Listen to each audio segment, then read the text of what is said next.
안녕하세요. 저는 초등학생 연년생 남매를 키우고 있는 수도권에 사는 40대 초반 여자랍니다. 저는 집에서 혼자 영상 작업을 할 때가 많은데 이곳의 사연을 들으면서 일하면 진짜 시간이 잘 가서 매일 듣고 있답니다. 저는 결혼 생활을 하고 있지만 시댁과의 일이 좀 있었거든요. 그래서 여러분께 저의 이야기도 한번 들려드리면 어떨까 싶어서 이렇게 용기 내어 사연을 보내봅니다. 저는 결혼 전에는 작은 회사 사무직을 하다가 남편과 소개팅에서 만나 무난하게 결혼까지 하게 되었어요. 양가도 그냥 평범하게 비슷한 수준이었고 남편의 성격도 모나지 않고 화도 잘 안 내서 조용한 성격의 저와 잘 맞았던 것 같아요. 그렇게 회사를 관두고 연년생의 아이 2명을 키우다 보니 전업주부로 지낸 지 훌쩍 10년이 넘었죠. 남편의 연봉이 많은 건 아니라 저도 간간히 아르바이트도 했지만 아이들 때문에 오래 지속할 순 없었어요. 그냥 아이들 키우면서 집에서 살림해. 당신은 집에서 살림하는 거 좋아하고 또 남들보다 잘하잖아. 괜히 일한다고 나가서 도우미 쓰고 학원 보내는 돈이나 당신이 집에서 애들 키우는 돈이나 비슷해. 마음 편하게 살자고, 편하게. 그렇게 말해주니까 고마운데 그래도 애들 좀 더 크면 나도 일할게. 애들 교육비도 많이 들 거고 우리도 이제 전세 탈출 좀 해봐야지. 그래, 너무 스트레스 받지 마. 당신이 가사노동 하는 것도 월급으로 치면 많이 받아야 되는 거야. 남편이 이렇게 이쁘게 말을 해주니 그냥 돈이 모자라면 모자란 대로 저 나름대로 아껴가면서 살림을 꾸려나갔어요. 아이들 밥이나 간식도 사다 먹이는 것 없이 다 제 손으로 정성스레 만들어주려고 노력했고요. 남편도 다행히 이런 제 노력을 잘 알아줘서 살림하는 게 힘들어도 열심히 살았네요. 이런 저를 가장 힘들게 하는 건 말썽꾸러기 아이들이나 남편이 아닌 바로 시모와 동서였어요. 동서는 저보다 3살이 어렸는데 서울에서 살면서 대기업에 다니고 있어요. 그래서 저를 볼 때마다 한심하게 보며 형님인 저를 업신여겼답니다. 여기에 동서가 연봉 6천이라고 시모까지 동서랑 한 팀이 돼서 저를 얼마나 무시하는지 몰라요. 그렇게 자주 만나는 건 아니고 시부모님 생신이나 명절 때나 만나는데 만나는 날 일주일 전부터 얼마나 스트레스를 받는지 몸이 시름시름 아플 정도였죠. 어김없이 추석 명절이 돌아오고 있었는데요. 벌써 몇 년째 동서가 명절 당일 아침에 와서 제가 한 음식만 쏙 먹고 친정 간다고 오후에 갔거든요. 저는 시모가 저녁은 누가 차리냐고 난리를 쳐서 작년엔 친정에 가지도 못했어요. 이번엔 또 당하지 않으려고 명절 전전날에 동서한테 전화를 했답니다. 동서, 언제 올 거야? 이번엔 당일에 오면 안 돼. 난 내일 모레 점심때쯤 갈 거니까 늦어도 오후엔 와줘. 저 내일 모레에 아마 미팅이 있을 수도 있어요. 그래서 확실하지가 않네요. 형님은 전업이라 시간이 많아서 한가하겠지만 저는 초 단위로 사는 사람이에요. 명절이라고 한가한 게 아니라고요. 아무리 그래도 명절까지 일을 한다고? 그럼 어머님한테 말씀드렸어? 나한테 또 혼자 음식 다 하라는 소리야? 동서는 같은 며느리 아니야? 어머님이 저한테 이미 저 편한 대로 오라고 했고요. 전 어차피 음식 잘 못해서 도움도 안 되잖아요. 형님이랑 어머님이랑 같이 하는 게 빠르죠. 벌써 몇 년째 얌체같이 명절 때 몸만 쏙 와서 밥만 먹고 가는 거 나 더 이상 못 참아. 내일 모레 꼭 오후까진 와. 모르겠네요.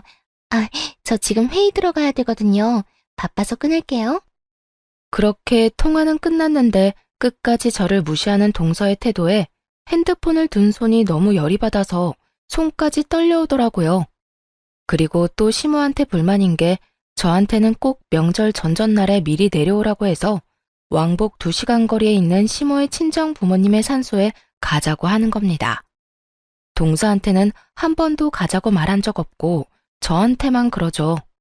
그 차 막히는 데를 산소에 가서 술 한잔 따르려고 왕복 2시간 갔다 와서 또 마트로 끌고 가서 명절 음식 한다고 장 보자고 하고요. 5년 전인가 슬쩍 저한테 약한 척하면서 말을 꺼내더라고요. 내가 외동딸인데 결혼하고 나서는 우리 부모님은 찾아뵙지도 못하고 돌아가시고 나서도 산수 한번 찾아갈 수가 없다. 너도 친정이 있으니까 내 마음 알 거야. 이번 명절엔 우리 부모님 산소 좀 같이 가주면 안 되니? 네, 저도 그 마음 이해해요. 그럼 이번 명절 끝나고 저 친정 안 갈 테니까 같이 산소에 가서 찾아뵈어요. 저는 시모가 저를 하도 탐탁치 않아 해서 조금이라도 인정받고 싶은 마음이 컸어요. 그래서 그렇게 한 번, 두 번 같이 가다 보니까 어느샌가 명절 땐 무조건 시모의 부모님 산소에 제가 찾아뵈야 하는 것처럼 몰아가더라고요. 역시나 또 전화해서 저를 닥달했어요. 이번에 우리 부모님 산소엔 언제 갈 거니? 너도 친정에는 가야 되니까 명절 이틀 전에 미리 와서 같이 가자. 이번엔 제가 일이 있어서 그렇게 일찍은 못 내려가고요. 아범만 보낼게요. 아니면 동선애랑 가세요. 동선은 한 번도 안 가봤잖아요. 일이 바빠서 명절 당일에 오는 애한테 지금 거기까지 같이 가자고 하라는 거니? 너야 집에서 놀아서 남아도는 게 시간인데 1년에 한 번 가는 게 그렇게 귀찮아? 이래서 뭔 맏며느리를 한다고? 시모가 전화를 거칠게 끊어버렸어요. 가뜩이나 동서와의 통화에서도 마음이 상했는데 시모까지 불편한 티를 내니 속상하더라고요. 남편한테도 시모가 뭐라고 한 소리 했는지 제가 말을 꺼내자 이미 알고 있더군요. 나도 회사에 말해서 시간 내볼 테니까 그냥 같이 산소에 가드리자. 1년에 한 번인데 그거 좀 해드리면 어때? 근데 동서도 있는데 왜 맨날 나만 해야 되냐고. 내가 무슨 동네 북이야? 당신도 설마 어머니처럼 내가 일 안 하니까 가는 게 당연하다고 생각하는 거야? 나 진짜 그날 이미 약속이 있어서 못 내려가. 이번엔 절대 안 갈 거니까 그렇게 알아. 제가 단호하게 선을 그으니까 남편도 별소리 못하고 그냥 안 간다고 말을 전했나 보더라고요. 그렇게 명절이 다가왔고 저는 도축장에 끌려가는 소 같은 마음으로 추석 전날에 장을 잔뜩 봐서 시댁으로 갔어요. 제가 들어가자 시모가 팔짱을 딱 끼고 저를 째려보더군요. 너 덕분에 올해는 우리 부모님도 못 뵈고 내가 이렇게 며느리 눈치를 봐야 되나 싶다. 바쁜 일은 잘 끝나셨어? 만나자마자 저를 업신여기는 태도에 저도 기분이 확 상해서 그냥 대꾸 없이 주방으로 들어갔어요. 시모는 당연한 듯이 저한테 모든 음식을 맡기고는 텔레비전 보면서 깔깔대고 웃고 있더라고요.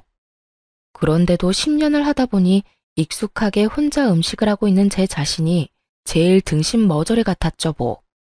역시나 저녁 5시가 다 돼도 동서는 오지 않았어요.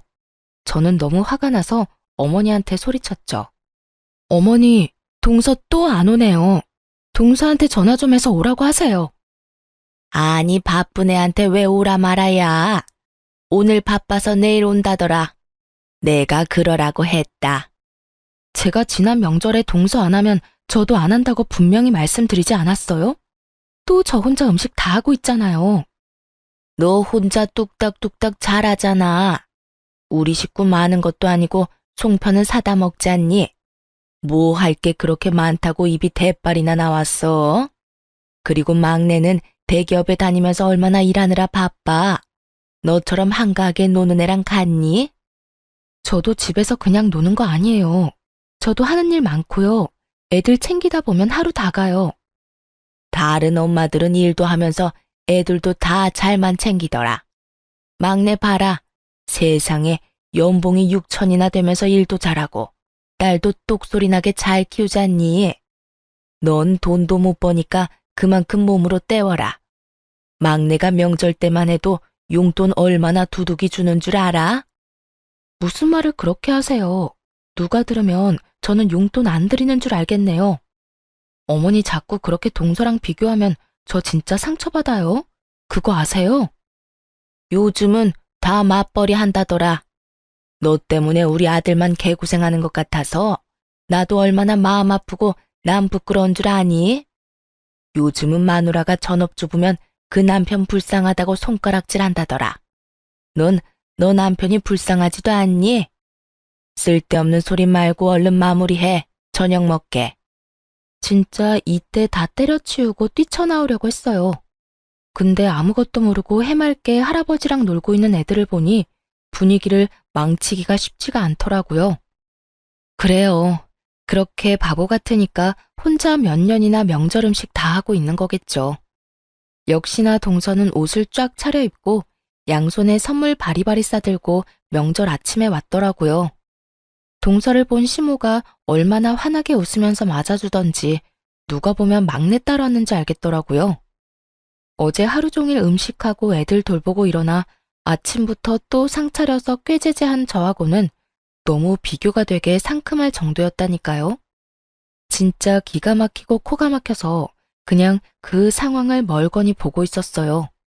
동서는 시부한테 선물을 넘겨주고 시모한테는 오자마자 용돈 봉투를 저 보라는 듯이 주는 거 있죠. 거기다 우리 아이들한테도 용돈 봉투를 하나씩 주더라고요. 애들은 속도 없이 좋다고 받고 있고요. 동서, 내가 그렇게 어제 오라고 하지 않았어? 내 말 무시하는 거야? 어머, 형님, 진짜 미안해요. 일이 너무 바빠서 연락할 시간도 없었네요. 그때 시모가 제 등짝을 팍 때리는 게 아니겠어요. 예, 너 지금 막내한테 뭐 하는 거야? 바쁜 애가 오늘 온 것만 해도 성의는 다 보인 거지. 내가 누누이 말하지만 집에서 멍 때리는 너랑 같아? 앞으로 돈 못 버는 네가 혼자 음식하는 거야. 넌 그렇게 눈치가 없어? 어머니, 진정하세요. 취직 못하는 형님 속은 더 상하겠죠. 요즘 시대에 알바를 해도 200은 벌 텐데 얼마나 능력이 없으면 전업을 하겠어요. 동서 지금 말 다 했어? 동서가 얼마나 잘났길래 그렇게 사람을 무시해? 너보단 잘났으니까 그런 말도 할 수 있겠지. 너 그만 못해? 그만하고 들어가서 점심상 차려라. 큰 소리가 나자 거실에 있던 몇 명의 친척들이 수군대면서 우리를 지켜보고 있는 게 느껴졌어요. 이렇게 친척들 앞에서 저를 무슨 무수리 취급하는 시모한테 진짜 진저리가 나더군요. 둘이 편을 먹고 저 하나 우스운 사람으로 몰아가는데 다른 가족들은 그냥 보고만 있고요. 더 어이없는 건 그 상황에서도 아무 말 안 하는 남편 놈이었답니다. 오히려 저한테 그만하라는 입모양을 하는 게 아니겠어요. 그 모습을 보니 남편한테도 정이 떨어져 버리고 내가 피도 안 섞인 남의 집구석에서 혼자 무보수 노동하면서 뭐 하고 있나 싶더라고요. 제가 이런 취급 받으면서 헤헤거리며 밥 차리면 진짜 배알도 없는 년이겠죠? 전 이제 갈 테니까 동서랑 맛있게 차려 먹어요. 저는 아이들만 데리고 시댁을 나와버렸어요. 뒤에서 시모가 소리소리를 질렀지만 못 들은 척하고 남편 차 몰고 그냥 와버렸답니다. 남편은 저녁이 돼서야 스멀스멀 집으로 돌아왔더군요. 아니 그렇게 가버리면 어떡해? 내가 아버지 어머니 화 풀어드리느라 얼마나 진땀 뺐는 줄 알아? 당신도 참 답 없다. 내가 그런 취급을 당했으면 같이 화내면서 나와야 하는 거 아니야? 당신이 정말 내 남편 맞아? 거기서 똑같이 화내면 똑같은 사람 되는 거야. 당신 현명한 줄 알았는데 왜 그렇게 재수 씨 얘기만 나오면 흥분을 해? 당신은 걔가 나 무시하는 걸 앞에서 봐도 어떻게 그런 소리를 해? 당신이 걔랑 어머님한테 똑바로 한마디 해. 그 전까진 난 다신 당신 집에 안 가. 아, 또 그 소리야? 내가 말 안 해봤어? 당신이 말하라고 할 때마다 매번 말씀드려도 내 말은 먹히지도 않잖아. 당신도 좀 내려놓고 재수 씨랑 잘 지내려고 노력을 해봐. 저와 시모 사이에서 적극적으로 힘이 돼주지 않는 남편한테 너무 서운했어요. 더 이상 말해봤자 입만 아플 뿐인 거죠. 저는 시모와 동서가 저한테 했던 말들이 자꾸 생각나서 저를 오랫동안 괴롭혔어요. 제 존재 자체가 정말 쓸모없는 것처럼 느껴지고 자존감이 지하까지 내려가는 것 같달까요? 그러던 중에 시부의 생일이 다가왔는데요. 저한텐 아무 말도 없다가 약속 당일에 남편이 이러더라고요. 오늘은 현석이가 산다고 지네 집 근처로 오라는데? 거기 유명한 소갈비집 있잖아. 그런 건 같이 의논해서 정해야지. 자기들이 산다고 오라마라 당일에 통보하는 건 좀 그렇다. 그냥 좋다고 가서 먹으면 되는 일이지. 당신이 계속 이렇게 꼬아서 생각하니까 재수 씨한테 자격지심 있다고 그러는 거야. 군소리 말고 얼른 준비하고 가자고. 식당에 가보니 이미 시부모와 동선의 가족이 화기애애하게 얘기하면서 먹고 있더라고요. 왔니? 얘네가 우리를 좀 일찍 데리러 와서 30분 좀 일찍 도착했다. 너네도 얼른 앉아 먹어라. 오늘은 우리 막내 며느리가 좋은 일이 있어서 한턱 쏜다고 그러니까. 아이, 어머님. 오늘 아버님 생신이니까 제가 대접하는 거죠. 아파트 가격이 좀 많이 오른 건 어머님 기분 좋으시라고 말씀드린 거예요. 너랑 얘기하면 항상 즐겁고 긍정적이야. 큰애가 이런 걸 좀 배워야 될 텐데. 애가 집에만 있어서 그런지 맨날 칙칙하고 생기가 없잖아. 이래서 여자도 사회생활을 해야 되는 거야. 아직 형님은 전세 사시는데 자꾸 우리 아파트는 오르니까 제가 자랑하기가 민망하네요. 형님도 얼른 집장만 하세요. 들어가서 앉자마자 쏟아지는 잔소리와 동서의 자기 자랑에 먹을 기분이 확 잡치더라고요. 그냥 가장 끝에 앉아서 깨작거리기만 했어요. 저는 대화에 끼지도 못하게 시모랑 동서 둘이서 얼마나 하하호되던지 저는 핸드폰을 하고 있었죠. 사실 제가 인별그램을 열심히 하거든요. 제가 워낙 집안 꾸미고 살림하는 걸 좋아하다 보니까 저만의 팁이나 살림 방법을 짧은 영상으로 찍어서 올리기 시작했거든요. 근데 저의 살림법을 좋아해주고 댓글로 칭찬을 하는 사람들이 점점 늘어나니까 정말 즐겁더라고요. 제가 하는 일을 인정받는 기분이랄까요? 그러다 보니 매일 영상을 올리려고 노력을 많이 하고 있었답니다. 너무 핸드폰 보는데 열중했는지 어느새 동서가 제 옆에 와 있는 것도 몰랐어요. 동서가 불쑥 말을 거는데 얼마나 놀랐는지 몰라요. 형님, 아버님, 어머님 다 계신데 애도 아니고 핸드폰에 정신 팔려서 뭐해요? 진짜 지금 하는 것만 봐도 얼마나 편하게 사는지 보이네요. 부럽네요, 아주. 잠깐 좀 본 거 가지고 뭔 말을 그렇게 해? 그리고 왜 남의 핸드폰은 몰래 보고 그래? 봐도 뭐 별것도 안 하네요. 그런 소셜 네트워크 많이 하는 사람들 난 진짜 이해 못하겠어요. 그 무슨 축구 감독 퍼거슨? 그 사람도 그랬잖아요. 그런 거 하는 건 인생 낭비라고요. 그 시간에 좀 생산적인 걸 해요. 맏며느리가 돼서 내가 진짜 한심해서 못 보겠다. 너는 맏며느리가 돼서 너 동서가 이 비싼 소갈비 턱턱 사는데 뭐 보고 배우는 거 없니? 고기가 잘도 넘어가니? 속도 좋다. 어머님은 제가 뭘 하는지 모르시면서 무턱대고 그런 말씀을 하세요. 애들도 있는데 저한테 그런 말 좀 그만하세요. 어른이 어른다운 모습을 보여줘야 애들도 보고 배우는 거 아니니? 좋아 좀 봐라. 자기 엄마 닮아서 어린 나이에도 얼마나 의젓하고 얌전해. 현철이 너 똑바로 들어라. 내가 오늘같이 좋은 날 이런 말까지 하고 싶지는 않았지만은 너도 세월이 갈수록 네 동생이랑 점점 비교된다는 거 느끼지? 어이 엄마, 또 뭔 그런 소리를 해요. 형이랑 형수 잘 살고 있는데. 우리도 돈은 많이 벌지만 모으는 건 별로 없어요. 이 사람 씀씀이가 커서. 동서가 도련님을 휙 째려보고는 입을 막더군요. 그런 모든 모습을 보고 있는 남편은 그냥 허허거리면서 보기만 하고요. 제가 그렇게 말을 했는데 또 가만히처럼 가만히 있으니 얼마나 열이 받겠어요. 제가 남편 옆구리를 푹 찌르니 그제야 한 소리 하더군요. 엄마, 이제 그런 소리 좀 그만해요. 뭐 그럼 이제라도 마누라를 바꿔요? 우리 잘 살고 있는데 엄마가 그런 소리 할 때마다 이 사람이 얼마나 속상해하는지 몰라요. 이제 좀 그만하세요. 우리 둘이 알아서 사는 거니까. 내가 보고 있으면 열통이 터져서 그런다. 다른 맏며느리들은 그냥 계절마다 비싼 옷을 척척 사다 주고 동남아며 호주로 여행도 보내준다는데 네가 능력 없는 마누라를 얻어서 맨날 벌어도 집 하나 못 사고 그 모양으로 사는 거 아니니? 아파트라도 하나 사놨으면 지금 네 동생네처럼 값이 많이 올랐을 거 아니냔 말이야. 능력이 없으면 돈이라도 잘 풀리던가. 어허 참, 이제 그만 좀 해. 좋은 마음으로 먹은 소고기 다 체하겠네. 그네도 네 어머니 말씀 너무 마음에 담아두지 말아라. 그만하긴 뭘 그만해요. 현철이 너 말 한번 잘 꺼냈다. 그래, 그렇게 미련하게 밥만 축내는 마누라 갖다 버리고 능력 있는 새 마누라 얻어라. 앞으로 살 날이 몇십 년인데 그게 낫겠다. 저는 시모의 독버섯 같은 말에 너무 화가 났어요.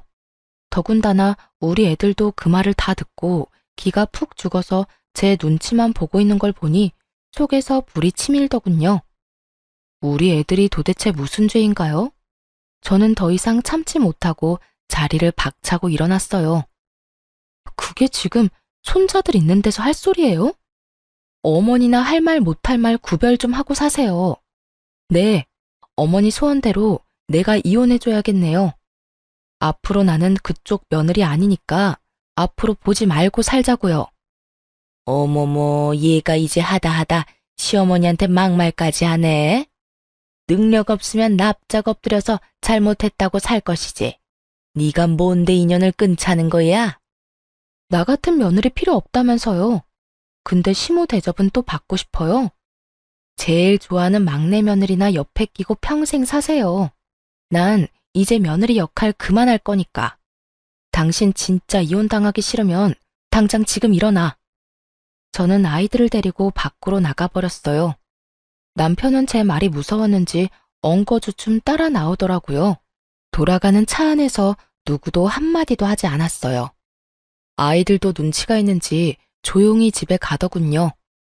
집으로 가는 동안 제 핸드폰으로 시모의 전화가 계속 왔지만 받지 않았답니다. 집에 와서 한참 후에 남편이 제 옆에 쓱 오더군요. 엄마가 나한테도 전화 엄청 오셨어. 엄청 화나셔서 당장 전화해서 사과 안 하면 진짜 이젠 안 보신대. 이제 그만 사과드려. 내가 뭘 잘못했다고 사과를 해? 당신도 진짜 웃긴다.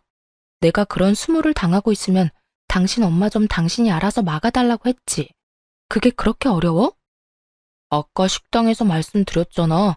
그러지 말라고. 그렇게 친절하게 말해서 잘도 알아듣겠다. 나 진짜 당신 어머니랑 이제 인연 끊을 거야. 그거 싫으면 이혼해. 이렇게 살면 나 진짜 암 걸려서 죽을 것 같으니까. 내가 다음번엔 진짜 확실하게 말할게. 어떻게 가족 사이 안 보고 살아. 나한테 가족은 나한테 상처 안 주는 사람이야. 나 정신병 걸리게 하는 사람들이 아니고. 나 진짜 당신이랑 이혼할 각오 되어 있어.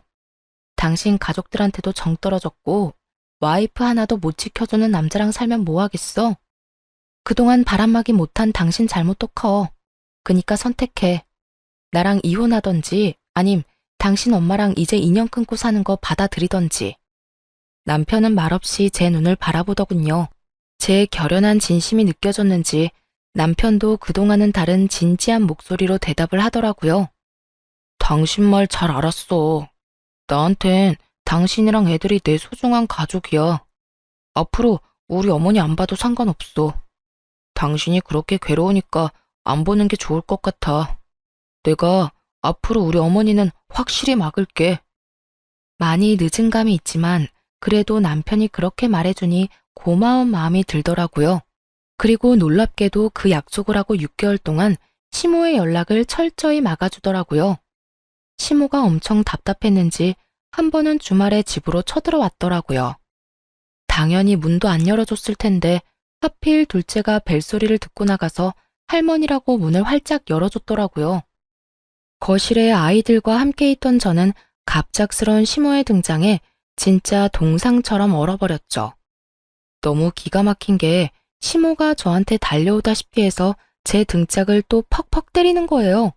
네가 감히 나를 물로 봐? 시어미가 전화해도 안 받고 인연 끊겠다고?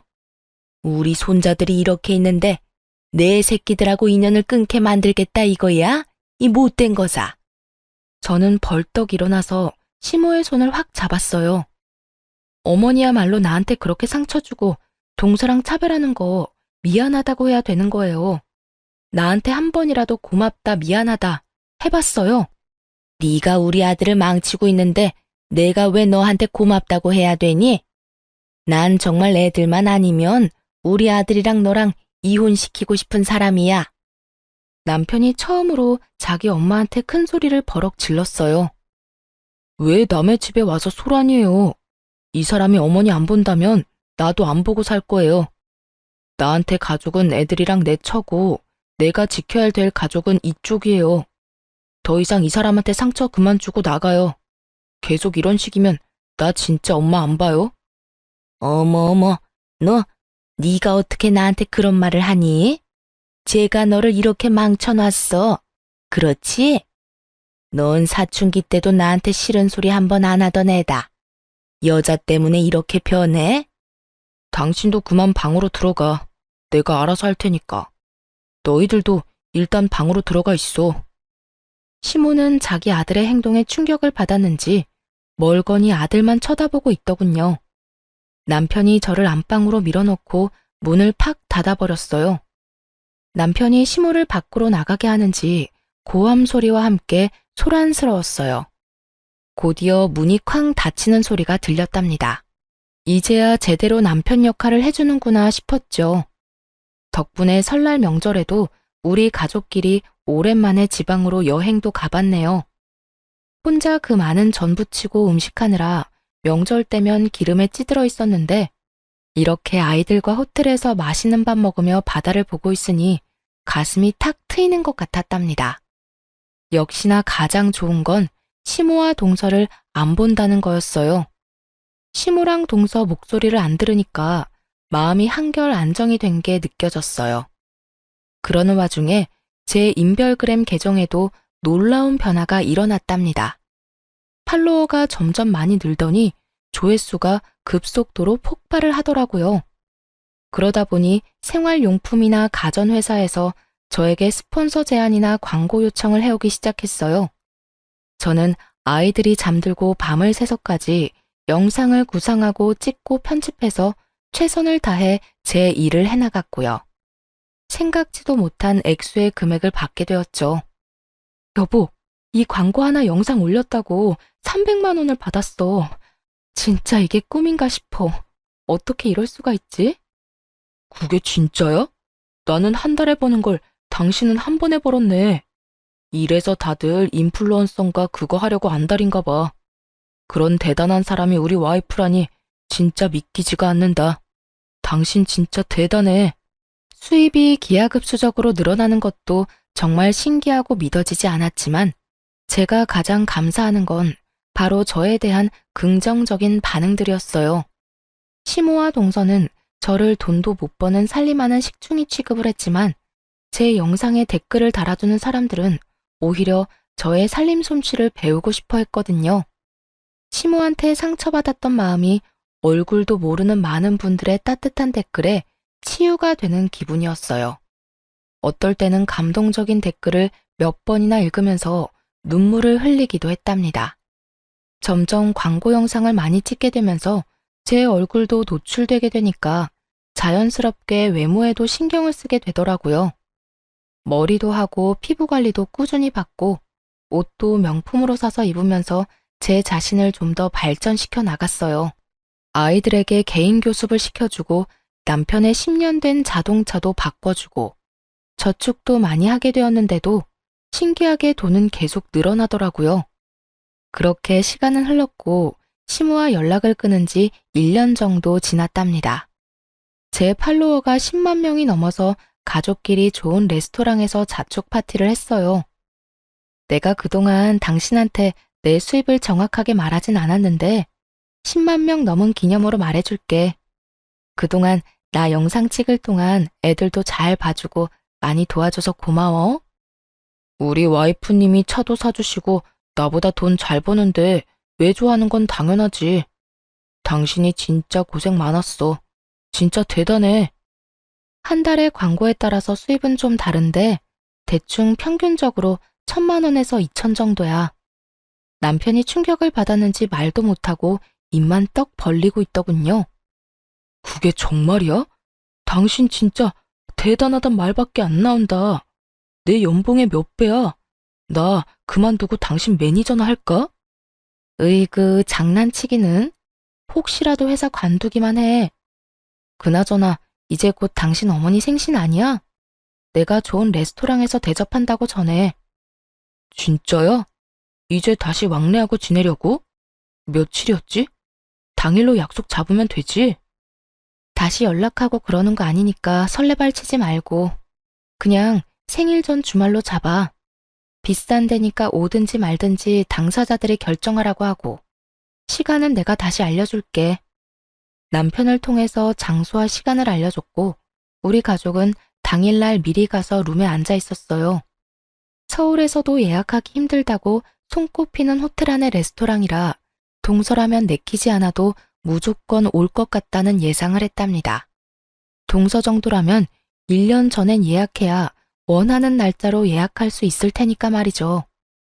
동선의 가족과 시부모가 동시에 들어오더라고요. 시부모는 고급진 분위기에 좀 놀란 듯 보였어요.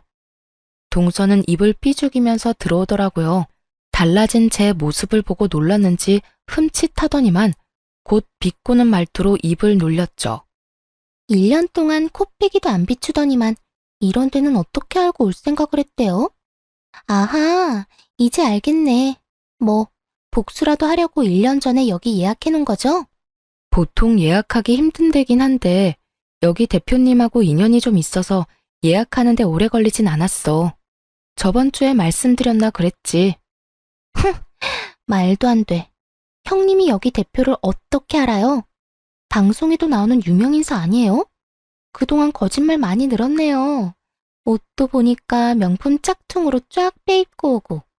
그런다고 호박이 수박되고 짝퉁이 명품으로 보이는 줄 알아요? 그래? 그렇게 신경 써서 입은 건 아닌데 동서 눈에 이쁘게 보였나 보네. 고마워. 예전 같으면 가시도 친 동서의 말에 발끈하거나 상처를 받았을 텐데 참 이상하게도 오히려 빽빽대는 동서가 귀여워 보였답니다. 제 자신조차도 저의 이런 심경 변화가 놀라웠어요.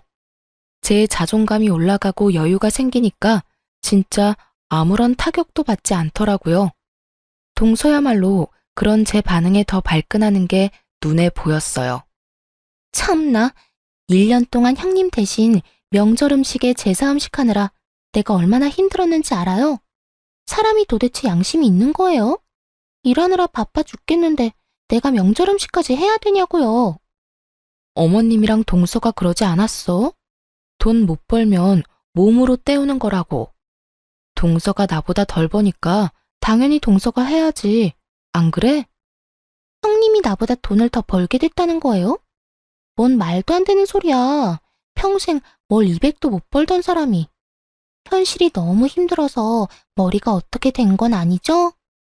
동서가 도대체 영문을 모르겠다는 표정으로 저를 째려보더라고요.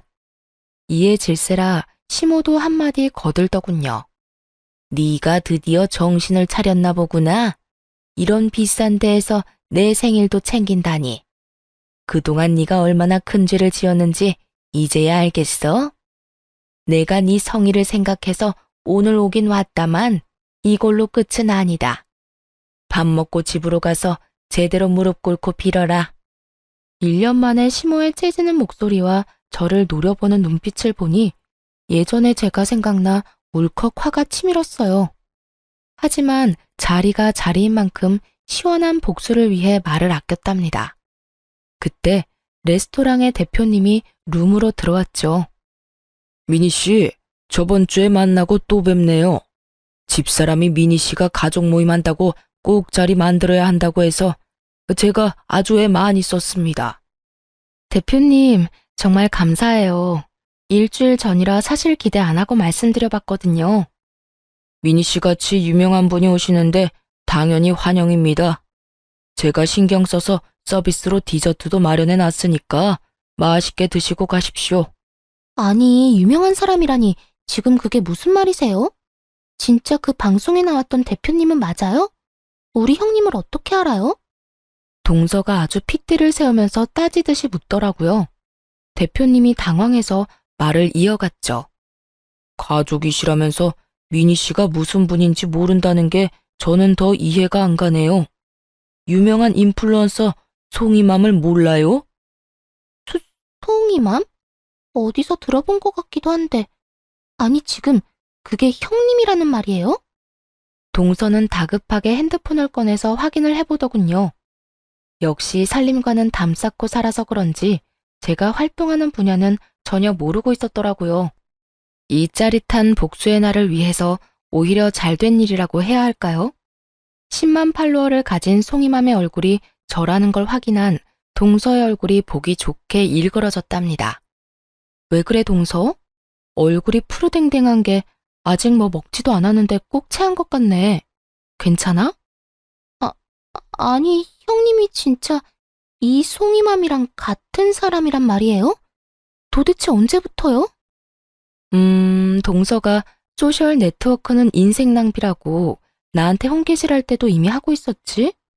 근데 내가 이렇게 잘 되고 보니까 꼴랑 연봉 6천만 원 받으려고 새벽부터 밤까지 꿈도 없이 목표도 없이 사는 동서야말로 인생 낭비하는 게 아닌가 그런 생각이 드네. 동서가 충격을 받아서 의자에 털썩 주저앉더라고요. 어떤 상황인지 머리 굴려대던 시모가 나한테 다가와서 말을 걸더군요. 그러니까 그네가 요즘에 돈을 그렇게 많이 번다는 유튜버인가? 뭐 그런 거란 말이야? 이건 유튜브는 아닌 것 같은데 어쨌든 돈을 잘 번다 이거지? 얼마나 많이 버는데? 얘, 옆에 앉아서 얘기 좀 들어보자. 동서는 내가 얼마 정도 벌 것 같아? 연봉 6천이면 한 달에 얼마지? 꼴랑 500도 안 되네? 어머머, 그럼 네가 그거보다 더 많이 번다는 거니?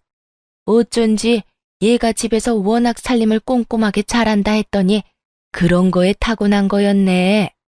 안 그래도 내가 그네 집에 가보면 얼마나 정리가 잘 되어 있던지 혼자 놀랐던 적이 한두 번이 아니야. 시모가 어느새 제 옆에 착 붙어 앉아서 싱글싱글 웃고 있는데 진짜 역겹더라고요. 백년 묵은 여우같이 바로 태세 전환을 하는 꼴이라니. 나이 들어서 사람이 이렇게 취해도 되는 건가요? 하긴 동서는 한 달에 500 정도 벌어서 명품 같은 거 자주 살 수는 없겠다. 생일 때나 마음 먹고 한 개 할부로 사고 그러는 거 아니야?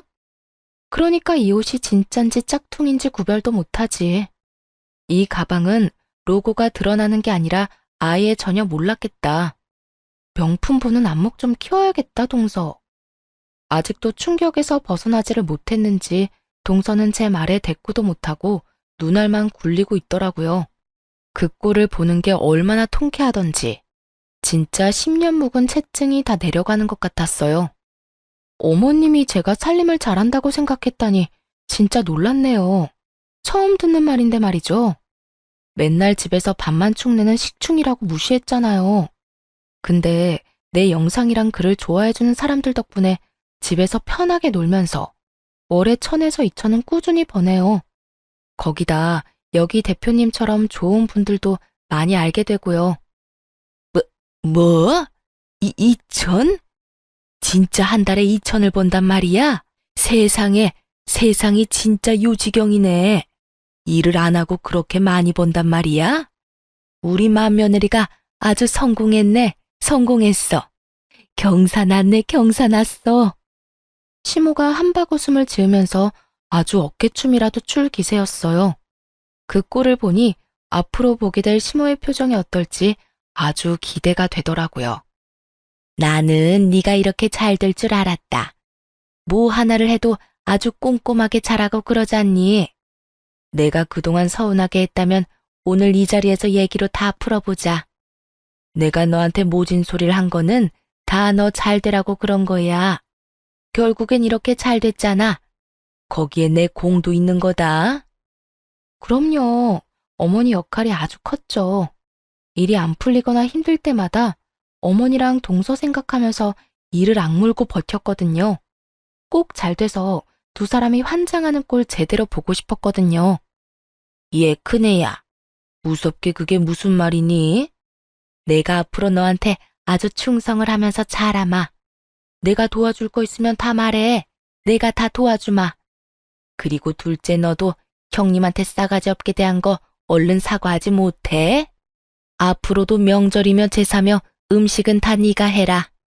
네 형님같이 큰일하는 사람이 그런 거에서 되겠어? 어머니, 제가 그동안 어머니한테 해드린 게 얼만데 어떻게 그렇게 돌변을 하세요? 제가 왜 명절 음식을 해요?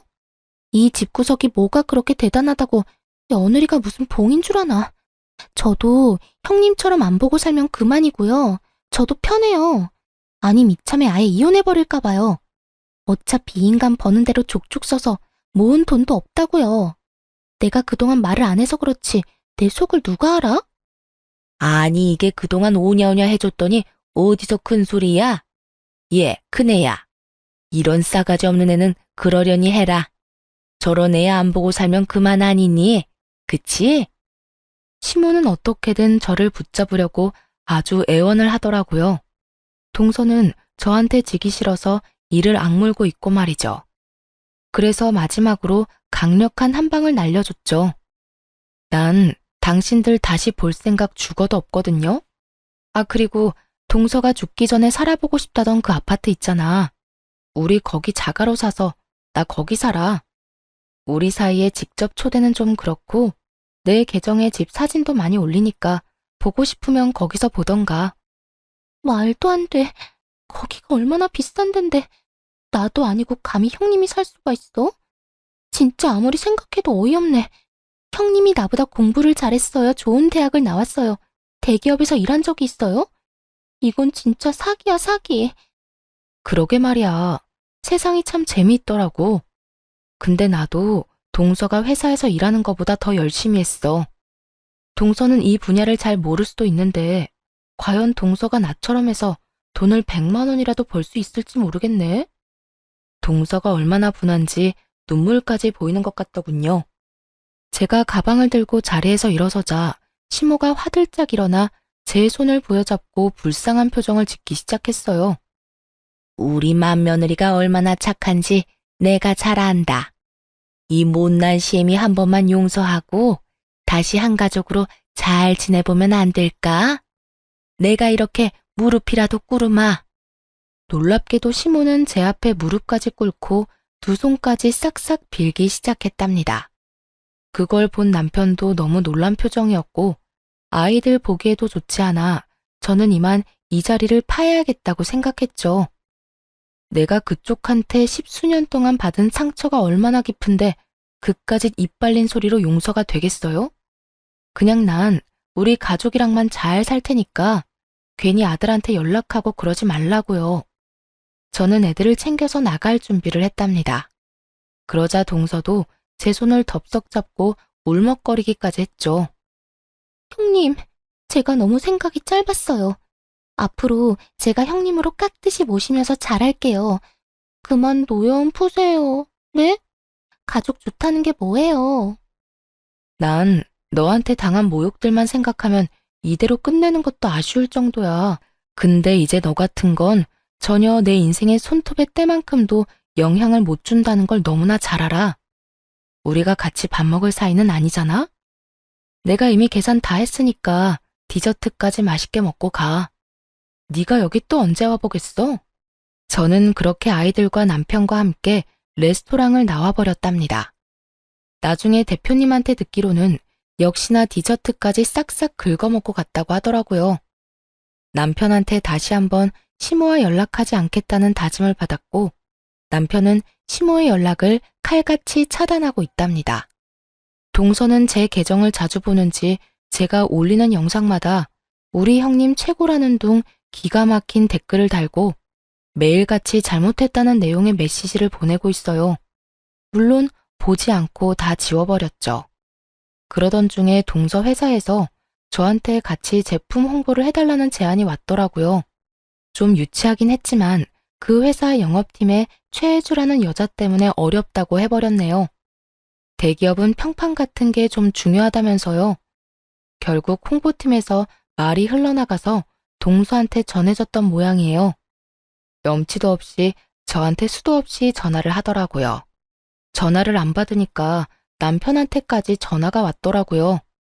옆에서 듣는데 동서가 전에 들어보지 못한 친절한 목소리로 이러더라고요.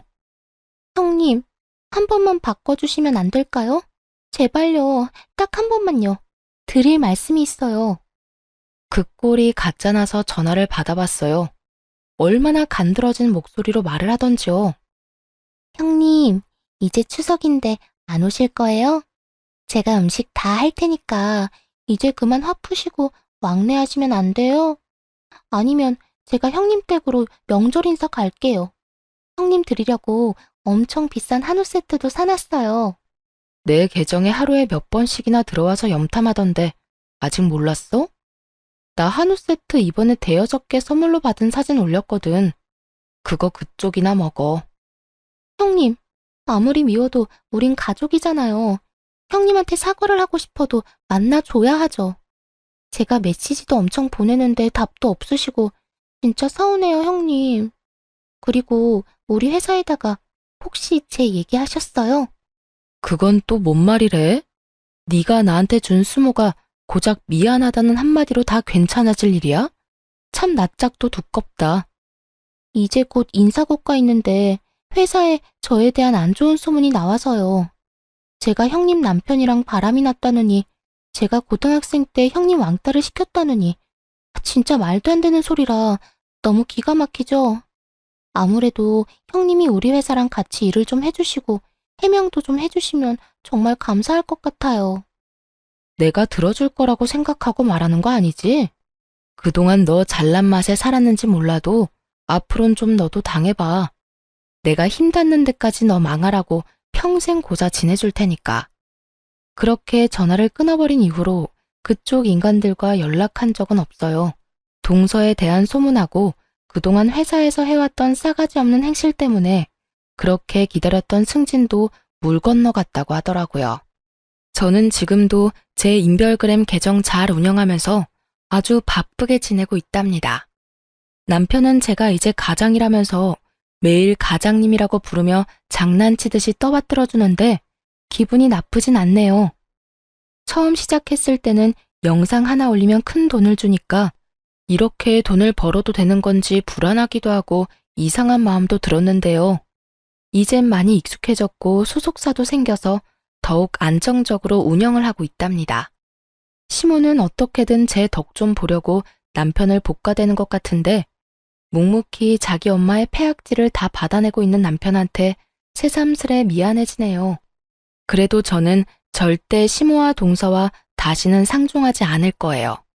누군가는 저한테 운이 엄청 좋았다고 말하기도 하고 질투 섞인 비아냥을 보낼 때도 있고요.